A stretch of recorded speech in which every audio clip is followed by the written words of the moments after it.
Quad जो कि है यह चार देशों का समूह है, यानी कि चार देशों का यह ग्रुप है। चार देशों का यह ग्रुप है और यही देश है जो मिलकर के मालाबार एक्सरसाइज यहाँ पर करते हैं। और कौन कौन से देश हैं? तो भाई इसमें ऑस्ट्रेलिया है, ठीक है, इसमें ऑस्ट्रेलिया है, जापान है और इसमें अमेरिका है, और साथ ही हमारा देश भी, भारत भी इसमें शामिल, ठीक है। हिंद महासागर में चीन के प्रभुत्व को कम करने के लिए इन चारों देशों ने एक ग्रुप जिसे कि क्वाड का नाम दिया है, इस संगठन को बनाया हुआ है, क्वाड्रिलेटरल। आगे बताओ, आगे नितिन, आगे पूरा कंप्लीट बताओ नितिन। आप काफी टाइम से तैयारी कर रहे हैं, मुझे उम्मीद है कि आप अच्छे से और कंप्लीट बताइए, ठीक है। चलिए जल्दी से बताइए क्वाड की फुल फॉर्म क्या है। तो यहाँ पर 24 मई 2022 में जो इसकी समिट हुई थी वह टोक्यो में हुई थी। टोक्यो जो कि जापान की राजधानी है, ठीक है, यहाँ पर हुई थी। अब बात कर लेते हैं कि आने वाली जो समिट है, चूंकि वार्षिक तौर पर इनकी समिट का आयोजन किया जाता है, तो 2023 में भी इसकी समिट का आयोजन किया जाएगा और 2023 में ऑस्ट्रेलिया देश इसकी समिट का आयोजन करेगा। पवन, बस जैसे ही नोटिफिकेशन आएगा सोशल मीडिया पर, मतलब जैसे ही आउट होगी नोटिफिकेशन, ऐसे ही आपको बता दिया जाएगा। तो ऐसा नहीं है कि हमें पता है, हमने छिपाया हुआ है या हम ही जारी करेंगे। भाई हम रेलवे डिपार्टमेंट से नहीं है, हम टीचर हैं जो आपको पढ़ाते हैं। तो जैसे ही कोई नोटिफिकेशन आती है तो आपको सबसे पहले आप लोगों के सामने तुरंत ही उसे ला करके पेश किया जाएगा, यानी कि आपको बता दिया जाएगा, ठीक है। चलिए गोविंदा, ओके, फटाफट से बताएंगे क्वाड की फुल फॉर्म क्या है। क्वाड की फुल फॉर्म जल्दी से, क्वाड की फुल फॉर्म मुझे कमेंट में लिख करके बताइए। बाकी 2023 की समिट के बारे में याद रखना, इस वर्ष ऑस्ट्रेलिया में इसकी समिट का आयोजन किया जाएगा और ये क्वाड ग्रुप ही है जो मिलकर के मालाबार अभ्यास करते हैं, मालाबार अभ्यास करते हैं, ठीक है, मालाबार अभ्यास करते हैं। ये चार देश मिलकर की ही मालाबार एक्सरसाइज को करते हैं, पूरा नहीं पता।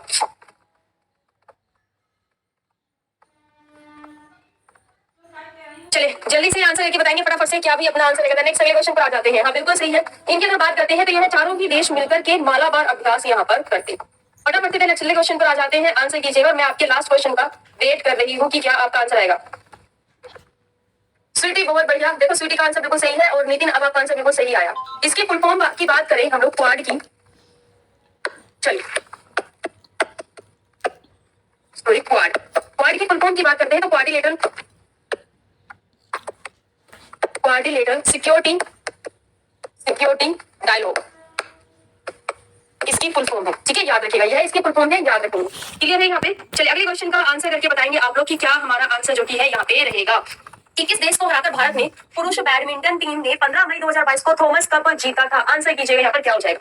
थॉमस कप की बात करते हैं तो ये मैंने लास्ट क्लास में भी आप लोगों को कराया था, शायद संडे वाली मैराथन क्लास में ही ये क्वेश्चन मैंने आप लोगों को कराया था। थॉमस कप की बात करते हैं तो भारत ने अपना सबसे पहला खिताब यह जीता है। इससे पहले हम लोग थॉमस कप में 3 बार सेमीफाइनल में आ चुके हैं, लेकिन हमने अभी तक एक बार भी नहीं जीता था। इस बार हमने थॉमस कप जो कि पुरुषों में बैडमिंटन की बात करते हैं तो थॉमस कप जो कि है यह आपका बैडमिंटन से यहाँ पर संबंधित है और इसमें भारत ने इंडोनेशिया को 3-0 से हराकर यह खिताब जीता है, ठीक है, याद रखिएगा।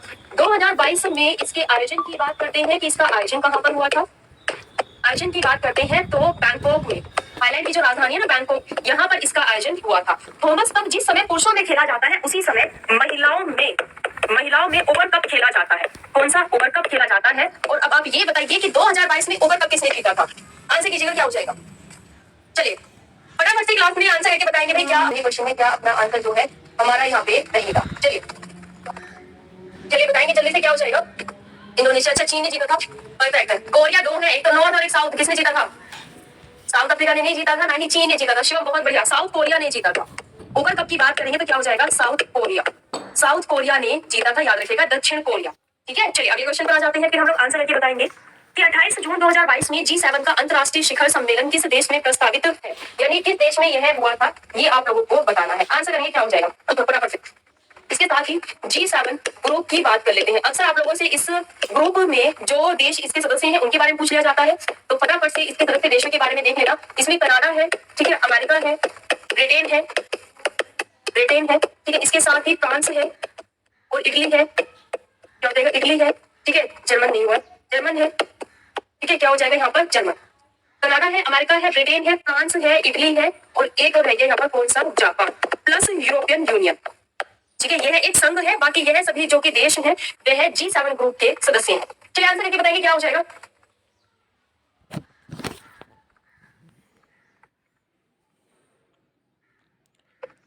विपिन कुमार, पहले चैनल की स्पेलिंग लिखना तो सीख लो। जर्मन देश में प्रस्तावित, ठीक है, कहां पर हुआ था? यह G7 का जो कि सम्मेलन है, यह आपका 2022 में हुआ था। विश्व क्षय रोग यानी कि टीबी दिवस 2022 का विषय क्या है, जिसे कि 24 मार्च 2022 में दुनिया भर में मनाया जाता है। ठीक है, आंसर कीजिएगा क्या हो जाएगा। टीबी के उन्मूलन के लिए 24 मार्च को हर वर्ष क्या वर्ल्ड ट्यूबरक्लोसिस डे, ताकि लोगों को इस डिसीज के बारे में जागरूक किया जा सके, यह दिवस मनाया जाता है। और इस दिवस की बात करते हैं तो लास्ट टाइम भाई इसकी थीम क्या रही है, बताओगे? लास्ट टाइम इसकी थीम की बात करते हैं तो भाई क्या इसकी थीम है जो कि यहाँ पर रही है? बी ऑप्शन बिल्कुल सही, इन्वेस्ट। क्या हो जाएगा? Invest to end TB and save lives. ठीक है, क्या हो जाएगा यहाँ पे कि टीबी का अंत हो और जीवन को सुरक्षित किया जा सके। अगले क्वेश्चन पर आ जाते हैं। 5 जुलाई 2022 में प्रधानमंत्री नरेंद्र मोदी द्वारा लॉन्च किए गए भारत के पहले स्वदेशी मानव यात्री पायलट रहित ड्रोन का नाम बताइए कि क्या है?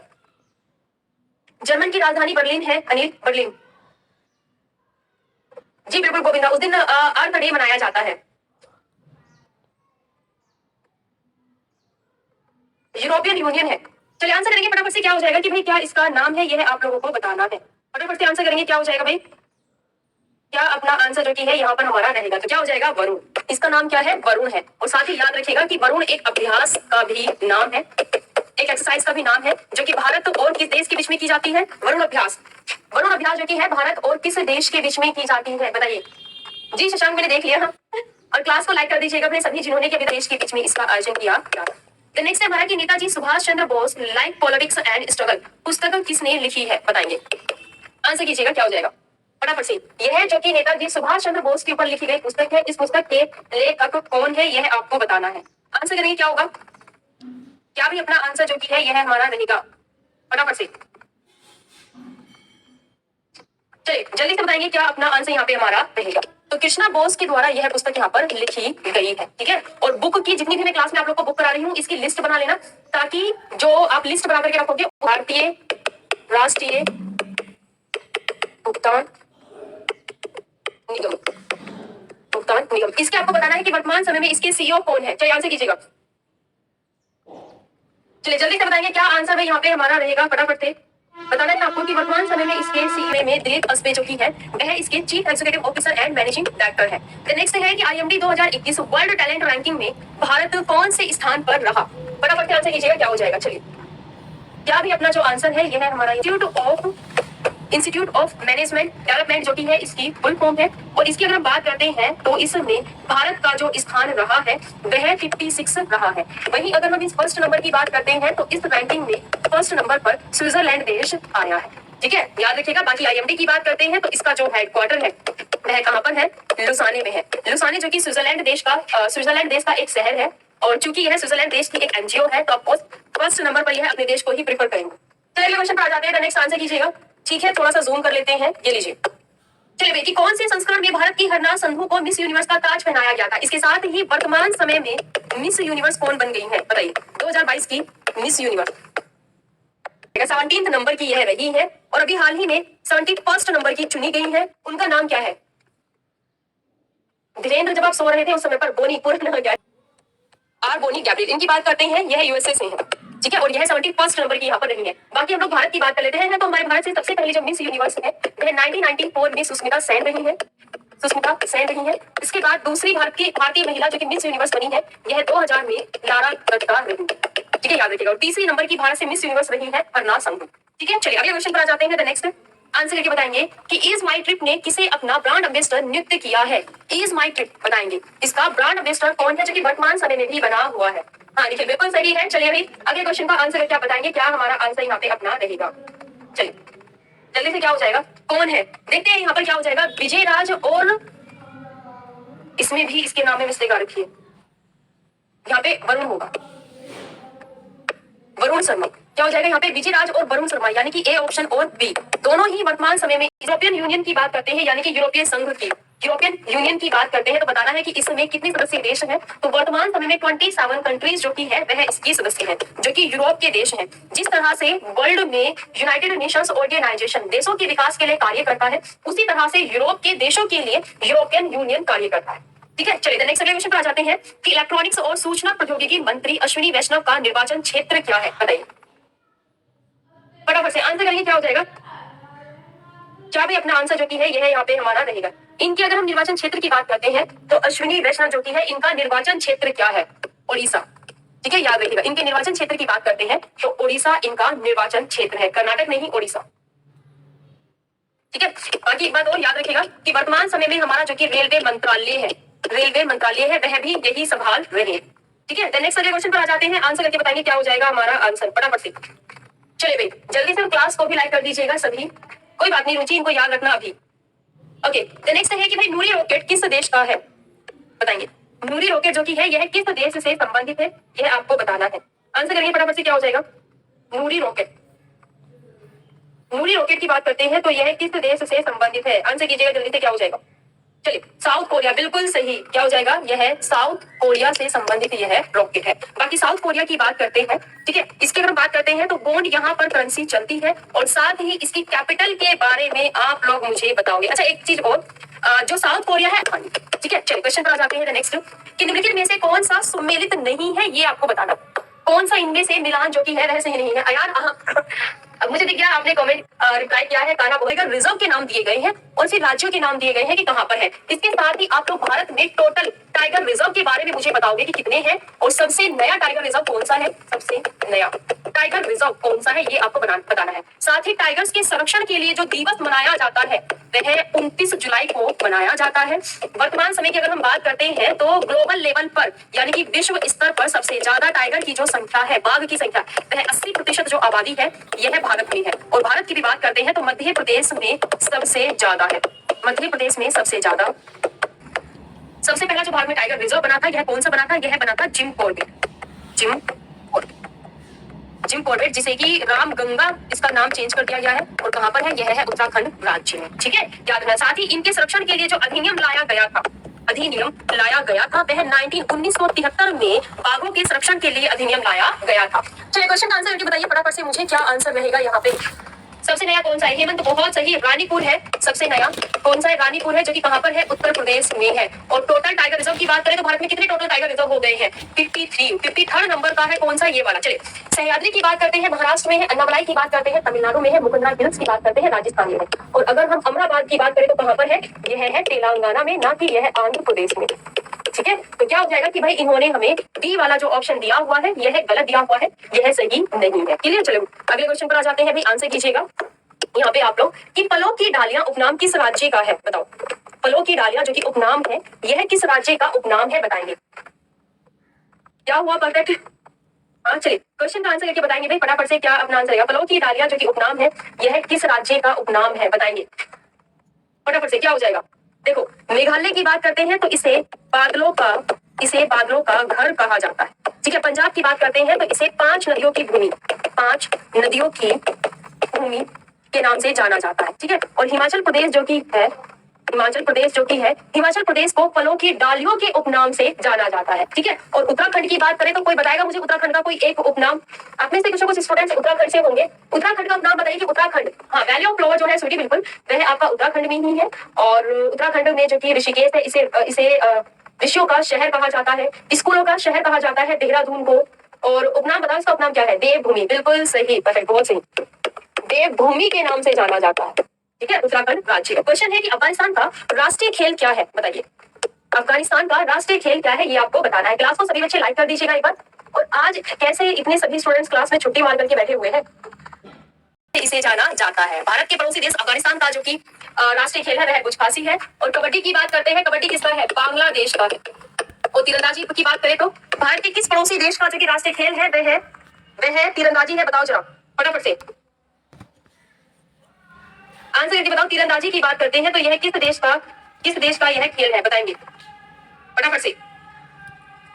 चलिए, भूटान का है, बिल्कुल सही, क्या हो जाएगा, भूटान। और अगर हम वॉलीबॉल की बात करें तो यह नेपाल का है ना, एंड श्रीलंका का यह राष्ट्रीय खेल है। ठीक है, याद रखना। और अगर म्यांमार की बात करें, क्योंकि म्यांमार ही इसमें नहीं दिया गया, म्यांमार के राष्ट्रीय खेल की बात करें तो किल्लोन जो कि है क्या है, इसका राष्ट्रीय खेल है। और कौन सा अपना पड़ोसी देश है क्या, पाकिस्तान है क्या। पाकिस्तान की बात करते हैं तो पाकिस्तान का कौन सा है, यहाँ का हॉकी है, फील्ड वाली हॉकी खेल है यहाँ का नेशनल स्पोर्ट। और अगर चीन की बात करते हैं तो चीन का कौन सा है, टेबल टेनिस, इनका नेशनल स्पोर्ट है टेबल टेनिस। तो ये भारत के पड़ोसी देशों के राष्ट्रीय खेल है। ठीक है, चलिए नेक्स्ट अगले क्वेश्चन पर आ जाते हैं। हाल ही में, अच्छा हाँ, ऑपरेशन से ही आप लोगों को एक क्वेश्चन जरा मुझे बताना है। ये बताओ, अक्सर आप लोग न्यूज में देख रहे होंगे कि तुर्की में जो कि डिजास्टर हुआ तुर्की में, सीरिया में, तो यहाँ पर भारत ने अपने सैनिक जो की है जो वहां पर जो ये भूकंप आया था उसकी वजह से बिल्डिंग्स तहस नहस हो गई थी, तो लोगों को बचाने के लिए भारत ने अपनी सेना को भेजा है, अपने लोगों को भेजा है, डॉक्टर्स है, आर्मी है, इन सभी को भेजा है। तो उस ऑपरेशन का नाम क्या है? बिल्कुल सही, इस ऑपरेशन का जो नाम है वह क्या है? ऑपरेशन दोस्त। ऑपरेशन दोस्त। ठीक है, इस तरह के ना इंपोर्टेंट क्वेश्चंस होते हैं, तो जो चीजें न्यूज से कवर हो जाती है हाल ही में न्यूज में होते हैं। चलिए क्वेश्चन है कि भाई निम्नलिखित में से किस किले भारत के विश्व धरोहर स्थल में शामिल किया हुआ है? बिल्कुल सही, यदि हम राजस्थान की बात करते हैं तो राजस्थान के 6 किलों को भारत के विश्व धरोहर स्थल में शामिल किया हुआ है, जिसमें से एक है कुंभलगढ़ का किला, एक है रणथंभौर का किला, एक है गागोरन। तो क्या हो जाएगा कि ये सभी और तीनों ही कहां पर है? राजस्थान में है। भाई राजस्थान को अपने किलों के लिए जाना जाता है। ठीक है, बिल्कुल कर सकते हैं, हाँ 12th वाले बिल्कुल कर सकते हैं, ग्रुप डी के लिए रेलवे का। चलिए क्वेश्चन का आंसर करके बताएंगे। तो नेक्स्ट भाई क्या हो जाएगा कि कबीर सम्मान किस राज्य की सरकार के द्वारा दिया जाता है और किस क्षेत्र में दिया जाता है? बताओ जरा, यह किस राज्य की सरकार के द्वारा दिया जाता है और किस क्षेत्र में दिया जाता है, यह भी आपको यहाँ पे आंसर करके बताना है। फटाफट से बताएंगे क्या हो जाएगा। चलिए बाकी इस पुरस्कार की स्थापना की बात कर लेते हैं। इसकी जो स्थापना है वह 1986 में यहाँ पर की गई है। कब की गई है? 1986 में की गई है। इसमें पुरस्कार के रूप में 3 लाख रुपए दिए जाते हैं, 3 लाख रुपए दिए जाते हैं। और यह किस क्षेत्र में दिया जाता है? हाँ, मध्य प्रदेश की गवर्नमेंट के द्वारा, मध्य प्रदेश की गवर्नमेंट के द्वारा दिया जाता है यह पुरस्कार। और किस क्षेत्र में? माधुरी कीर्ति पढ़ाई कर रही है, अभी पढ़ाई करो। शनि अभी आरपीएफ के लिए और अंकित के लिए मैं आप लोग के आंसर्स का वेट कर रही होती हूँ और मुझे ऐसा लगेगा कि मुझे नींद आने लग जाएगी आप लोग के आंसर का वेट करते करते। ऐसे कैसे बिल्कुल चीटी से। आदित्य सुबह 9 बजे होती है। आपके आंसर की जीएसटी दिवस कब मनाया जाता है? इसकी अगर हम बात करते हैं तो विश्व में जीएसटी के कॉन्सेप्ट को कौन लेकर के आया था? फ्रांस देश विश्व में सबसे पहला देश जिसने की जीएसटी के कॉन्सेप्ट को भी यहाँ पर अपनाया था। इसके साथ ही भारत की अगर हम बात कर लेते हैं तो हमारे भारत में 2017 में इसे लॉन्च किया गया था, जो कि 1 जुलाई 2017 से इसे लागू किया गया था। सबसे पहला राज्य जो कि जिसने की जीएसटी के कॉन्सेप्ट को अपनाया था वह असम था, और अंतिम जो राज्य था उस समय जम्मू कश्मीर को राज्य का दर्जा मिला हुआ था, लेकिन जम्मू कश्मीर को 31 अक्टूबर 2019 के बाद इसे केंद्र शासित प्रदेश बना दिया गया, बट उस समय इसको राज्य का दर्जा मिला हुआ। तो यहाँ पे अगर हम बात करते हैं भाई 1 जुलाई को भारत में goods and services tax day के रूप में मनाया जाता है। तो क्या आंसर हो जाएगा यहाँ पर? सी ऑप्शन अपना सही आंसर हमारा रहेगा। चलिए अगले क्वेश्चन पर आ जाते हैं कि हाल ही में बताएंगे आप लोग भी कि हाल ही में भारत की सबसे बड़ी तैरती सौर ऊर्जा परियोजना का संचालन कहाँ किया गया है? भारत में सबसे बड़ी तैरती हुई सौर परियोजना जो की है यह कहाँ पर बनाई गई है? बताएंगे। मतलब टाइम से क्यों नहीं आते हो क्लास में? क्लास में समय से आया करो भैया। तमिलनाडु के रामागुंडम में इसे बनाया गया है, जो कि 100 मेगावाट बिजली का उत्पादन यह करेगा, और यह अभी तक का सबसे बड़ी तैरती हुई सौर परियोजना है। ठीक है, क्या आंसर हो जाएगा? ये ऑप्शन अपना सही आंसर हमारा रहेगा। अंतर्राष्ट्रीय संसदीय दिवस कब मनाया जाता है? बताएंगे। अंतर्राष्ट्रीय संसदीय दिवस जो की है यह कब? 30 जून को यहाँ पर मनाया जाता है। क्या हो जाएगा? बी ऑप्शन सही आंसर हमारा यहाँ पर रहेगा। फटाफट से अगले क्वेश्चन पर आ जाते हैं। सरकारी स्कूलों के छात्रों के लिए नाश्ता योजना शुरू करने वाला पहला भारतीय राज्य कौन सा है? बताइए। सरकारी स्कूलों में जो कि नाश्ता योजना को शुरू किया है वह किस राज्य ने इस योजना को शुरू किया है, यह आपको बताना है। फटाफट से आंसर कीजिएगा। इस योजना को जो कि सबसे पहले चरण में चलाया गया है वह मुख्यमंत्री नाश्ता योजना नाम इसका दिया गया है, और सबसे पहले चरण में यह जो कि सरकारी स्कूल इसके तहत में कवर कराए जाएंगे वह लगभग 1545 स्कूलों को इसके अंदर कवर कराया जाएगा। और कहाँ पर है यह? बताओगे क्या हो जाएगा? तमिलनाडु राज्य में। बिल्कुल, क्या हो जाएगा? तमिलनाडु राज्य में। और तमिलनाडु राज्य में ऐसा नहीं कि आप 10th 12th में पढ़ रहे हो तो खा भी रहे हो, टिफिन में भर के भी लेकर के आ रहे हो। यह 1 से 5th क्लास के स्टूडेंट्स के लिए चलाया गया है। ठीक है, याद रखिएगा। अगले क्वेश्चन पर आ जाते हैं। नेक्स्ट कि भाई हंटर आयोग की जो की नियुक्ति की गई थी किस लिए, ये किसके बाद की गई थी? काली कोट की घटना के बाद, या जलियांवाला बाग हत्याकांड के बाद, 1857 के विद्रोह के बाद, या फिर बंगाल के विभाजन के बाद इसका गठन किया गया था? आंसर करिए क्या हो जाएगा। इसका जो कि गठन है वह किसके बाद किया गया था? बताएंगे। हंटर कमीशन का गठन। हंटर कमीशन का जो गठन किया गया था वह जलियांवाला बाग हत्याकांड जो कि कब हुआ था? इसके अगर हम बात करते हैं तो जलियांवाला बाग हत्याकांड जो कि है भाई यह 13 अप्रैल 1919 में यहाँ पर हुआ। ठीक है, और इसकी जांच के लिए हंटर आयोग की नियुक्ति की गई थी। ठीक है, याद रखिएगा 13 अप्रैल 1919 में किया गया था। अगले क्वेश्चन पर आते हैं। बताएंगे आप लोग यहाँ पर आंसर करके कि 14 या 15 अगस्त को 1947 की मध्य रात्रि केंद्रीय असेंबली में इनकलाब का गीत हिंदुस्तान हमारा है तथा जन गण मन किसने गाया था? बताएंगे। जितेंद्र मटर पनीर भी पढ़ने लगा। अच्छा जितेंद्र, फिर तो ये अच्छी बात है कि वह अब पढ़ने लगे हैं। चलिए बताएंगे। यह जो कि मशहूर गीत है वह किसने गाया था? आंसर कीजिएगा क्या हो जाएगा। एम एस सुब्बुलक्ष्मी, बिल्कुल सही। एम एस सुब्बुलक्ष्मी की बात करते हैं तो भाई यह पहली भारतीय महिला भी रही है या पहली भारतीय भी रही है जिन्होंने की महासभा में भी गायन किया था। मतलब बहुत ही अच्छी सिंगर्स के लिए यह जानी जाती है और सबसे पहली सिंगर भी रही है जिन्हें की भारत रत्न पुरस्कार से सम्मानित किया गया था और यह कर्नाटक राज्य से संबंधित है। साथ ही इनकी अगर बात करते हैं तो भारत में दो क्लासिकल म्यूजिक है, एक तो हिंदुस्तानी और एक है कर्नाटिक। तो यह कर्नाटिक म्यूजिक से, कर्नाटिक शास्त्रीय संगीत से संबंधित रही है। अब अगले क्वेश्चन पर आ जाते हैं। नेक्स्ट आंसर कीजिएगा कि भाई स्वतंत्र भारत का अंतिम गवर्नर जनरल कौन था? बताएंगे। नितिन, हाँ बिल्कुल सही है, 1998 में। बाकी दो गायिका को भारत रत्न दिया गया है, एक तो एम एस सुब्बुलक्ष्मी को और एक लता मंगेशकर जी को दिया गया है 2001 में। ठीक है, शनि बस हम भी इसी चीज का वेट कर रहे हैं, आपसे ज्यादा हम वेट कर रहे हैं कि फटाफट से भाई अपने पोम आए और फटाफट से हम लोग सिलेक्शन की ओर बढ़े। आप लोग भी कहा था कि रिवीजन करोगे, कहा था कि चीजों को रिपीट करोगे, कहा था कि पढ़ते जाओगे, तो जल्दी से जल्दी छुट्टी हो रहा है सिलेक्शन लेकर के। चलिए फटाफट से आंसर करके बताएंगे क्या अपना आंसर यहाँ पे हमारा रहेगा। स्वतंत्र भारत के जो कि अंतिम, आप लोग मुझे जरा एक चीज ये बताओ, आपसे ये पूछा है ना कि स्वतंत्र भारत का अंतिम गवर्नर जनरल जो रहा है वह कौन था? तो स्वतंत्र भारत के अंतिम गवर्नर जनरल कौन रहे थे कि उसके बाद फिर हमारे राष्ट्रपति बन गए थे, जो कि डॉक्टर राजेंद्र प्रसाद हमारे राष्ट्रपति जी बन गए थे। क्या हो जाएगा? सी राजगोपालाचारी। सी राजगोपालाचारी से पहले लॉर्ड माउंटबेटन रहे थे। स्वतंत्रता के समय यह भारत के गवर्नर जनरल रहे और अंतिम ब्रिटिश गवर्नर जनरल रहे थे भारत के। लेकिन स्वतंत्र भारत के जो अंतिम रहे हैं सी राजगोपालाचारी के बाद भारत का कोई भी गवर्नर जनरल नहीं बना था।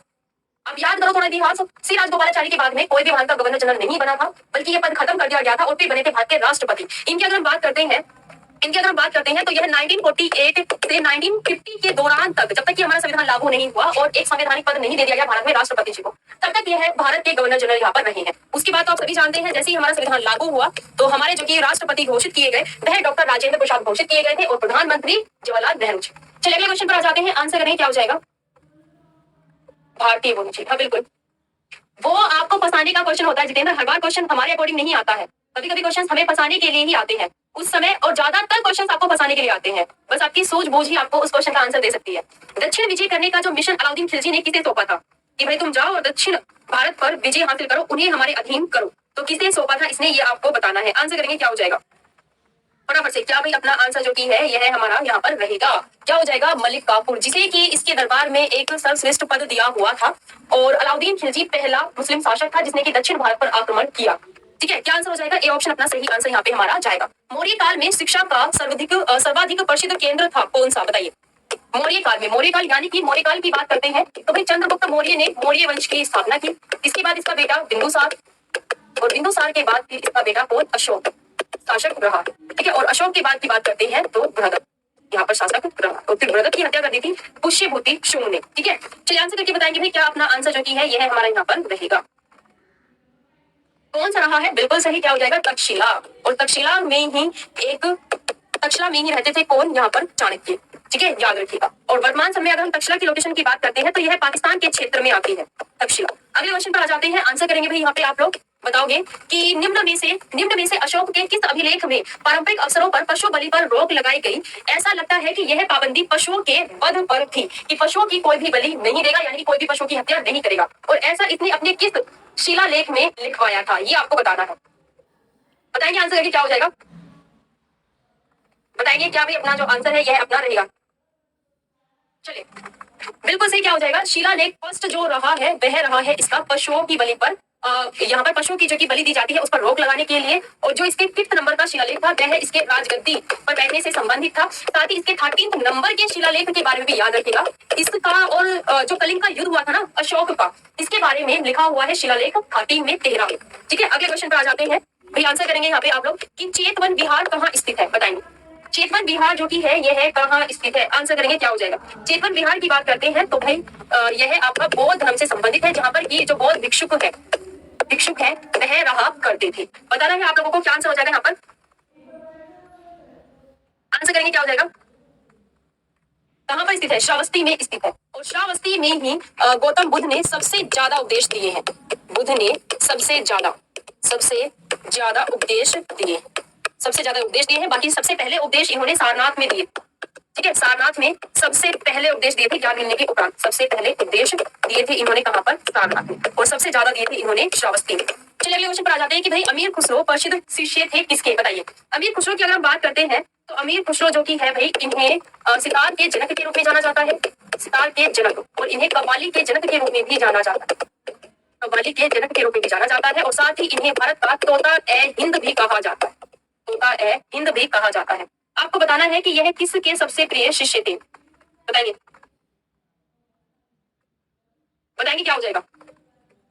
निजामुद्दीन औलिया, बिल्कुल सही। क्या हो जाएगा? निजामुद्दीन औलिया। कहा जाता है कि यह अपने जो कि निजामुद्दीन औलिया एज अ गुरु को बहुत ही मानते थे और जब इन्हें निजामुद्दीन औलिया की मृत्यु का समाचार मिला था तब दूसरे ही दिन, होता है ना शौक में, दूसरे ही दिन इन्होंने भी अपने प्राण त्याग दिए थे। तो ऐसा गुरु और शिष्य का संबंध था। ठीक है, याद रखना क्या हो जाएगा यहाँ पे बी ऑप्शन। देन नेक्स्ट अगले क्वेश्चन पर आ जाते हैं कि भाई जोधाबाई महल स्थित है कहाँ पर। आंसर करेंगे क्या हो जाएगा। जी बिल्कुल हाँ, खड़ी बोली का भी सबसे पहले जो प्रयोग किया था वह अमीर खुसरो ने ही किया था। आंसर करके बताएंगे क्वेश्चन में क्या अपना आंसर यहाँ पे रहेगा फटाफट से।